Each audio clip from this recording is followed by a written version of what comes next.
Entrando agora no item número 4, intitulado Religião Egípcia, André Luiz diz que por longos milênios de luta espiritual, e vão se organizando na Índia, na China e no Antigo Egito e em outras civilizações, a religião.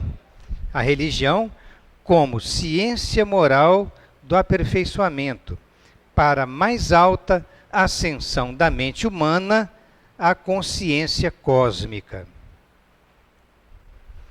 No Egito, desenvolveu-se toda uma missão especial, que era a de construir as escolas de iniciação mais profunda do conhecimento espiritual. Devido à crença popular por fixações mitológicas, o Egito Antigo mantém o sacerdócio, mantém cultos a diversos deuses nas manifestações exotéricas dos templos descerrados ao povo. Exotérica é uma palavra que vem do grego exotéricos, que significa o conjunto de ensinamentos das escolas da antiguidade transmitidos ao público sem restrições, ao contrário da palavra esotérico. Esotérico são conhecimentos apenas para iniciados, apenas para aqueles que já têm uma maior compreensão dos ensinamentos espirituais, e isso em círculos fechados. Então, são palavras que têm um sentido contrário, são antônimos, né? Exotérico, exos, para fora. Então, o ensinamento pode sair do templo e ir para a comunidade, é o exotérico. O lar, a escola, a agricultura, comércio, indústrias e artes são presididos por gênios especiais na convicção vulgar, donde o número grande de deuses que os povos adoravam. Mas, na verdade, é o monoteísmo que dirige a fé na intimidade dos templos. Enquanto para o povo a mensagem passada é dos múltiplos deuses, para os sacerdotes, para os iniciados que têm um profundo conhecimento de espiritualidade, vigora o monoteísmo.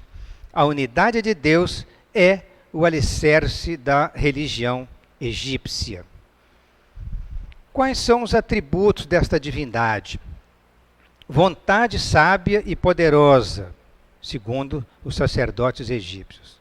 Liberdade, magnanimidade, amor infinito e imortalidade seriam os atributos da divindade.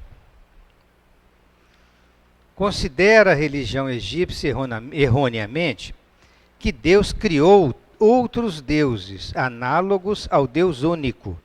Isso, na verdade, no fundo, no saber do inconsciente coletivo deles, seria uma alegoria dos espíritos puros, porque eles poderiam, espiritualmente falando, confundir os espíritos que já progrediram muito com o próprio Deus. Sabemos que só Deus tem a faculdade de verdadeiramente criar. O conceito de outros deuses, então, expressa a solidariedade constante que existe em todas as vidas, da família do Supremo Senhor em todo o universo. Porque todos aqueles que estamos evoluindo em humanidades, de alguma forma, reverenciamos aqueles que são as criaturas que atingiram o ponto mais elevado da evolução e que são aqueles que dirigem os destinos do universo em nome do Pai Supremo. Por isso, então, é que às vezes os antigos confundiam com deuses essas criaturas já muito evoluídas. As divindades egípcias, para citar algumas principais, Horus, que seria o deus da vida e deus da morte, né? Thoth, que é o deus da aprendizagem e da sabedoria relacionada com o culto sobrenatural. Ísis, uma deusa muito conhecida na mitologia egípcia antiga, deusa do amor e da mágica, tornou-se a deusa mãe do Egito.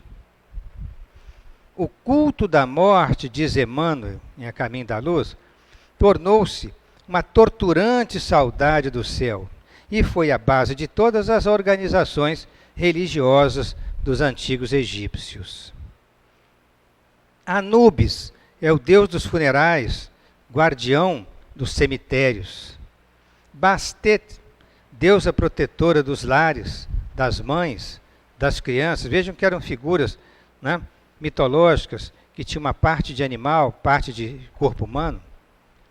E Amon-Ra, que seria o deus dos deuses, o criador do universo.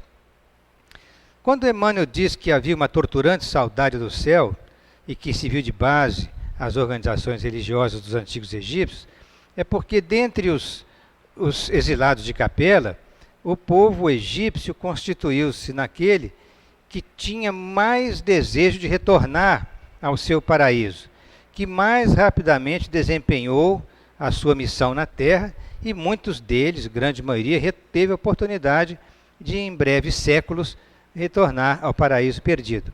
Mas, segundo o próprio Emmanuel, também muitos deles resolveram permanecer no planeta, aliando-se às hostes do Cristo, ajudando no progresso da humanidade. E não retornaram, em definitivo, ao seu paraíso perdido de Capela. Ora, coisa interessante, eles reverenciavam tanto a morte, se preparavam para a morte, porque entendiam que através da morte era a maneira de obter o paraíso perdido, né? De poder retornar ao local de origem de onde eles vieram. Então desenvolveu-se toda uma escrita que dava à cultura religiosa egípcia da saudade do retorno. Então, nesta parte do Livro dos Mortos, em hieróglifos antigos, diz que o morto pede aos deuses para sair da sepultura e ver a luz do dia. Então, como é que está escrito lá na tradução dos hieróglifos? Salve vós, que sois perfeitos da alma, vós, possuidores da verdade, que viveis por toda a eternidade. Deixai-me sair, pois sou um espírito em minha própria forma. Vejam com que sabedoria, né, que os sacerdotes escreveram esse livro, né, como se ele, após a desencarnação, estivesse pedindo permissão para adentrar no mundo espiritual, porque ele era um espírito e tinha a sua própria forma, ou seja, o seu corpo espiritual. Esse trecho foi extraído do livro A Era dos Reis Divinos, da editora Time Life. É um livro muito interessante que fala sobre a cultura egípcia. Entrando já no item número 5, vamos abordar a missão de Moisés. Sacerdotes tebanos, porque na verdade o Egito teve no Alto Egito e nos reinos mais antigos, a capital em Mênfis. Depois, no novo reino do Egito, foi transferida esta capital para Tebas, mais próximo ao delta do Nilo. Os sacerdotes tebanos sabiam da existência do corpo espiritual e da propriedade de exteriorização deste mesmo corpo para boas ou más ações, dependendo de o que a criatura iria fazer e com quem contactasse no mundo espiritual. Cultivavam a mediunidade, o magnetismo, as disciplinas morais e comunicavam-se reverentes com seus mortos. Moisés, considerado o missionário da renovação, para dar à mente do povo a concepção do Deus único, transferiu dos recintos iniciáticos para a praça pública toda esta cultura religiosa. Então, ele veio para trazer a concepção do Deus único, concepção esta que já era do conhecimento do círculo fechado dos templos. E enfrenta batalhas terríveis do pensamento, como desbravador de novos caminhos, e recebe, enfim, os fundamentos da lei no Sinai. Assim, o conhecimento religioso, baseado na justiça cósmica que veio pelos 10 mandamentos, generaliza-se no ânimo das nações. Moisés, no Egito, teria vivido, segundo historiadores, a época do faraó Merneptah, que teria reinado entre 1234 e 1220 a.C., da 19ª dinastia em Tebas, capital do novo Império Egípcio. Teria sido ele retirado de uma cesta de vime, alguém abandonou-o no Nilo, e a filha do faraó, vendo aquela cesta, foi examinar, viu que tinha uma criança dentro, e consta que o nome Moisés significa salvo das águas. Essa filha do faraó adotou Moisés, conforme o livro do Êxodo, e o encontrou quando se banhava no rio Nilo, tendo educado Moisés na corte como príncipe do Egito.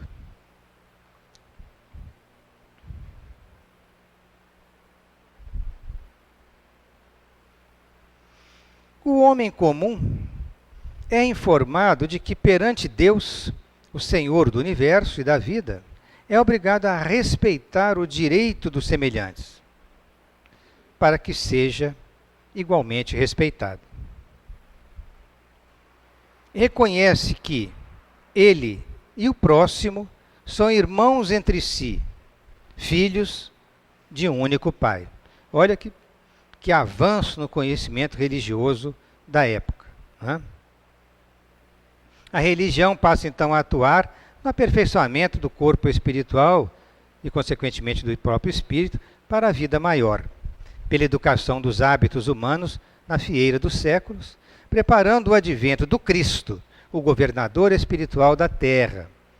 Justiça, solidariedade, deveres coletivos e individuais, higiene do corpo e da mente passaram a ter ampla divulgação entre as criaturas. Moisés, então, como diz a tradição bíblica, recebe, nós sabemos, né, através da doutrina espírita, recebe mediunicamente os 10 mandamentos que teria sido no Monte Sinai, mandamentos esses que brilham ainda hoje como alicerce da luz na ética humana. Recebidos mediunicamente, consta que espíritos de grande elevação estiveram presentes para passar para Moisés mediunicamente essas informações. São os espíritos que o próprio Cristo encaminha à Terra, visando ao progresso da humanidade. Então, vamos rever a questão dos 10 mandamentos, que foram recebidos mediunicamente por Moisés e que brilham ainda hoje por alicerce de luz na edificação social do direito dentro da ordem social. A palavra da esfera superior, diz André Luiz, gravava a lei de causa e efeito para o homem, advertindo-o. Gravava a lei de causa e efeito para o homem, advertindo-o. Agora vamos ter uma sequência das citações dos 10 mandamentos, com uma forma que André Luiz escreveu. Nós não transcrevemos ipsis literis as palavras de André Luiz. Nós preferimos reescrever de uma maneira um pouquinho mais simplificada, mas que não perturba em nada a informação que André Luiz deu. Consagra amor supremo a Deus, pois que nele está tua divina origem. Previna-te contra os enganos do antropomorfismo, porque confundir a divindade com os atributos humanos é cair nas armadilhas do orgulho e da vaidade. Evita emitir julgamentos sobre as decisões divinas. Medita em teu favor e dos que trabalham para ti, para adquirir os valores da experiência. Tua dívida para com teus pais é imensa e de natureza sublime. Serás responsável pelas vidas que deliberadamente extinguires. É o não matarás, né? Evita perturbar o sentimento alheio, porque receberás de volta as ondas desorientadas que emitiste. Evita a apropriação indébita, para não agravares tuas próprias dívidas. Não lances falsas acusações, para não seres injustamente acusado. Acautela-te contra a inveja e o despeito, a inconformação e o ciúme, conquistando alegria e tranquilidade ao preço do esforço próprio. Porque teus pensamentos te precedem os passos, plasmando-te hoje o caminho de amanhã. Essa é a síntese dos 10 mandamentos numa linguagem atual, dentro dos princípios da doutrina espírita. E aqui uma figura muito ilustrativa, assim, muito linda, do envolvimento das energias superiores da espiritualidade maior, que teriam descido sobre o Sinai para toda a humanidade, repetindo que teus pensamentos te precedem os passos, plasmando-te hoje o caminho de amanhã. Agora vamos entrar no item 7º, em que André Luiz aborda, depois de Moisés, naturalmente, vem Jesus e a religião. A palavra latina religione significa crença na existência de forças sobrenaturais, criadoras do universo, e que devem ser adoradas e obedecidas. Ora, nós espíritas já sabemos que o sobrenatural não existe, que tudo que existe é natural, porque é governado por leis criadas por Deus desde a origem dos tempos.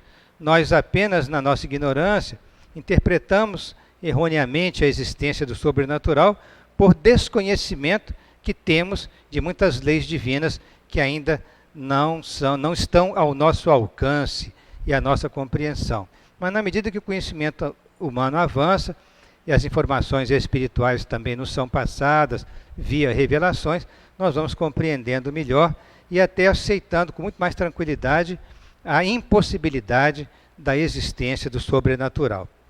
De qualquer forma, essa é uma definição clássica de religião, que é a que consta dos nossos dicionários. Kardec escreve em A Gênese, no capítulo 1º, que revelação, falando da revelação, do latim revelare, que significa sair de sob o véu, dar a conhecer coisas secretas ou desconhecidas. A característica essencial de qualquer revelação tem de ser a verdade, insiste ainda Kardec. No sentido especial da fé religiosa, a revelação se diz mais particularmente das coisas espirituais, que o homem não pode descobrir simplesmente por meio da inteligência. Todas as religiões tiveram os seus reveladores, como Moisés representando a justiça, Jesus amor e Kardec através da terceira revelação e os espíritos a verdade. A religião, diz enfim Kardec, tem o dom de aproximar a criatura do seu Criador. Jesus então, pregando às multidões, e revela a lei do amor a todas as criaturas de boa vontade da terra. Com Jesus, a religião, como sistema educativo, alcança uma eminência inimaginável. Nem templos de pedra, nem rituais, nem hierarquias, nem poder. O mestre desaferrou-lhe as arcas do conhecimento enobrecido e distribui-lhe os tesouros.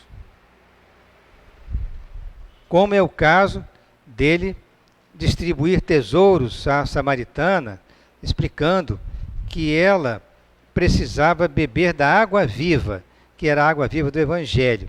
Certamente Jesus estava em condições de avaliar as criaturas com as quais ele falava. E ele nunca dizia nada que fosse inútil, ele sempre dizia algo que fosse útil. Se não fosse tanto para o presente, poderia ser certamente para o futuro da criatura.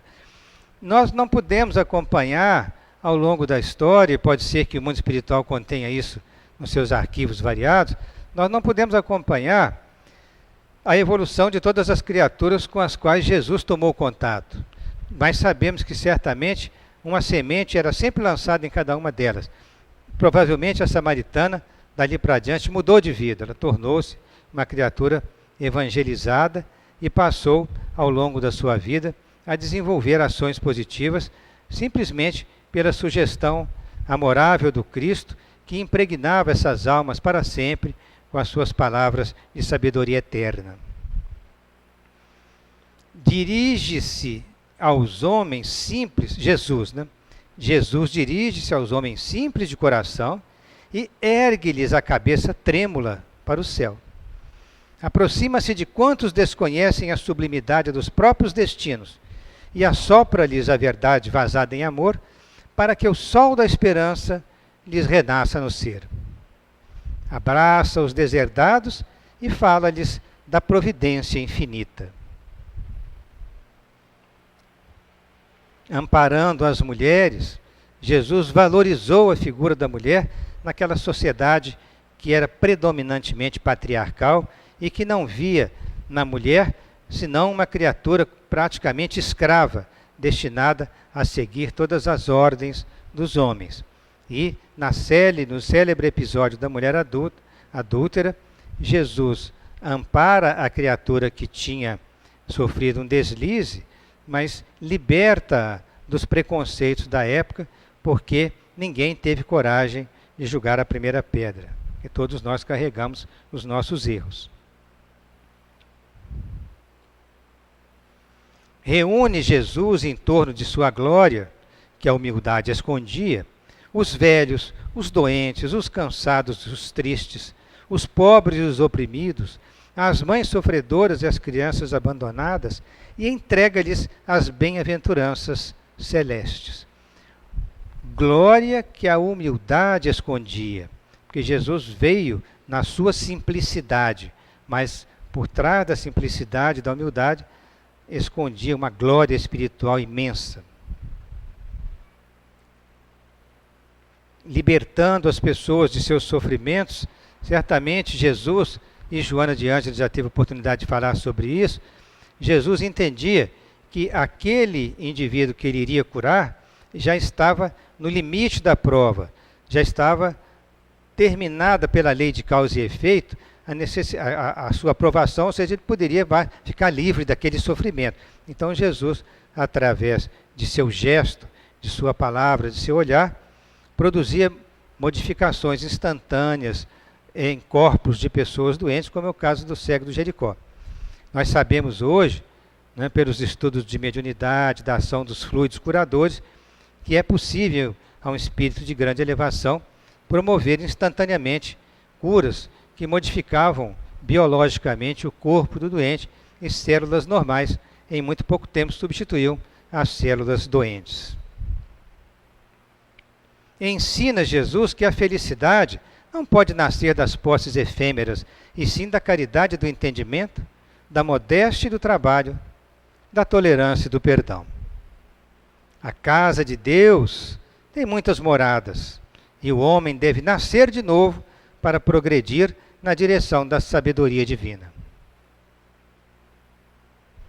As muitas moradas da casa do Pai, hoje a nossa modesta ciência começa a avançar no conhecimento do nosso universo físico, mas já entendendo que há multiversos, que há universos que se interpenetram, e nós aí temos um infinito de possibilidades de progresso. Proclama ainda que a morte não existe e que a criação é beleza e segurança, alegria e vitória em plena imortalidade. Por combater a superstição e o crime, a violência e a perversidade, paga na cruz, com o supremo sacrifício da vida, aos que não lhe perdoam a soberana grandeza, aqueles que verdadeiramente o traíram. Mas, pela ressurreição, desvenda para a humanidade a excelsitude da vida eterna. A ressurreição, que, segundo consta e é altamente significativa, a primeira aparição de Jesus foi para Maria de Madalena, que fora à sua tumba para visitá-lo. E Maria de Madalena, então, fica extasiada com a presença do Mestre, e ela então entende, que ele pede para que ele não a toque, porque ele não subiu ainda ao Pai, ou seja, o Cristo materializado. Então, para nós espíritas, fica tranquilamente fácil compreender a ressurreição. Nós estávamos comentando hoje que os grandes estudiosos acadêmicos, né, das Escrituras, tanto da Bíblia, do Velho Testamento quanto do Novo, muitas vezes são companheiros nossos, espíritos muito elevados no conhecimento, na sabedoria, no intelecto, e que reencarnaram com missão de aprofundarem-se nos estudos das Escrituras antigas, como Renan, por exemplo, que foi um grande sábio, agraciado pela Academia Francesa, mas que eles ficavam extasiados ou surpresos ou às vezes até um pouco incrédulos diante das citações das Escrituras de forma tão repetitiva sobre as curas, os milagres, as aparições, né, a transfiguração do Tabor, a própria ressurreição de Jesus. Essas informações são colocadas de forma tão clara, tão objetiva e tão repetitiva nas Escrituras que não há como negar. Não há como dizer que se foi uma história inventada. Mas, por outro lado, a não compreensão da espiritualidade que envolve esses fenômenos, daquilo que a doutrina espírita nos traz esclarecimentos, gera a esses estudiosos dúvidas sobre a compreensão daqueles fenômenos.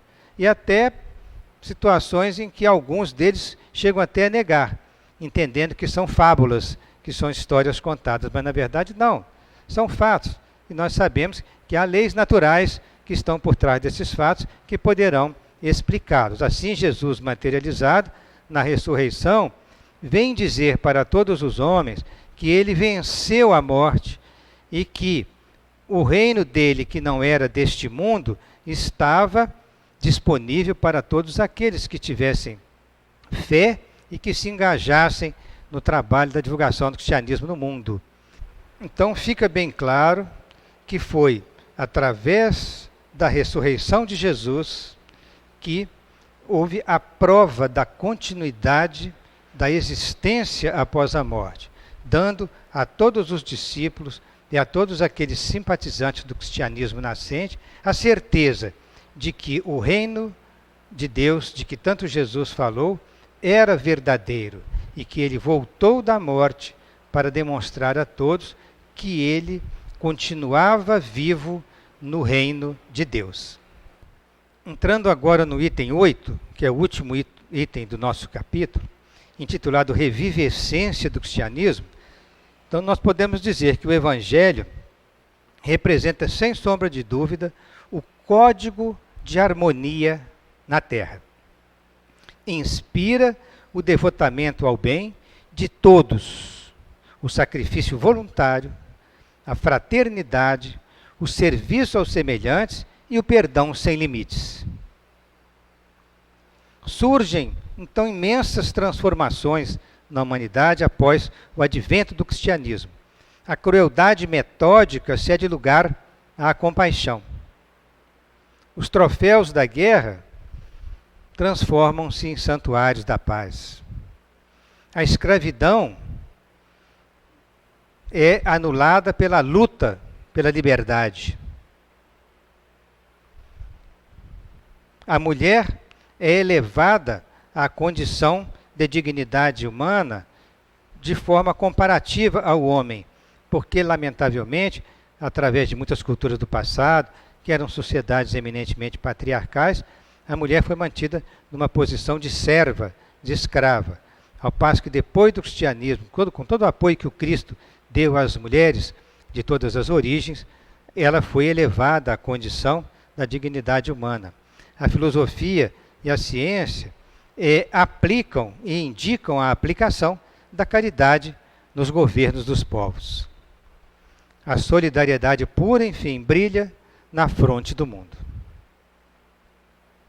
Grandes lutas para o progresso da humanidade surgiram depois, como, para citar o exemplo, da Revolução Francesa, que foi em 1789, com a queda da Bastilha, conforme mostra a famosa Ilustração, e até 1799, 10 anos de Revolução, em que certamente muitos excessos foram cometidos, porém estabeleceu-se na Terra os ideais, né, da liberdade, igualdade e fraternidade, que mudaram os códigos das leis do mundo. Tudo isso estava baseado nos ensinamentos do Cristo. Então, Moisés representa na Terra o princípio da justiça. Jesus, o princípio do amor na Terra, exteriorizando-se do coração, traçando-lhe a rota para Deus. Kardec representa o cristianismo que ressurge agora no Espiritismo, induzindo-nos à sublimação da vida íntima para que a nossa alma se liberte da sombra, encaminhando-se renovada para as culminâncias da luz. como nos ensina Amélia Rodrigues, em A Mensagem do Amor Imortal, recebido por Divaldo Franco, Jesus é o insuperável cantor da felicidade, e o seu canto extasia, seja na magnitude da sua forma e beleza, seja no exemplo de que ele se fez, assinalando de forma indelével a sua passagem terrestre.